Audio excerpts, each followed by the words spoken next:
Hello, good evening. For today's video, tayo po ay magluluto at kakain po ng ramen noodles. At yan po guys, self-cooking po sa shop na ito, ang ramen noodles. So yan po, nilagay na po natin yung ramen at ang kanyang seasonings. Tapos guys, maglalagay din po tayo ng mga sausages at mga balls po. So yan guys, nilagay na po natin sa isang lagayan para mamaya ay pakukuluan po natin. At bumili po tayo ng mga mushroom para masarap po yung ating ramen noodles. So iba-iba pong klase ng mushroom po guys ang ating nilagay. At yan po ay mga favorite ko na mushroom. Healthy food po ang mushroom guys, kaya masarap po siya ihalo sa ating ramen noodles.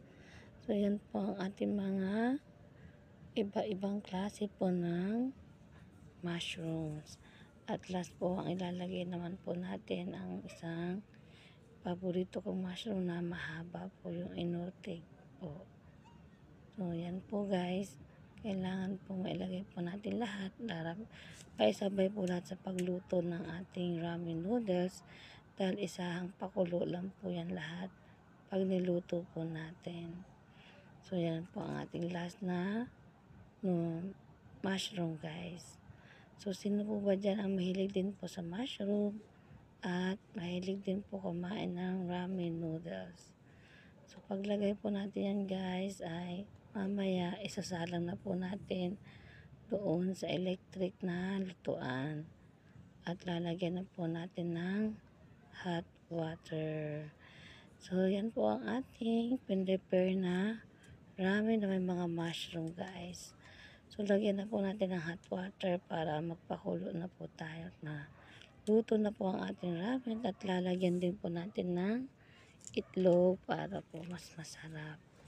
So, yan guys. Ganyan po ang pagluto ng ramen noodles sa shop na ito. So, pili na rin po kayo guys para ma-experience nyo ang Korean style na pagkain po ng ramen noodles.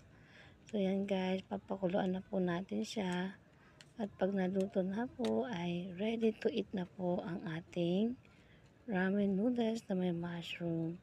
So, susunod guys, bibili rin tayo ng mga bacon para po mas masarap. Thank you for watching guys at kain na po tayo. Thank you for God bless po sa lahat.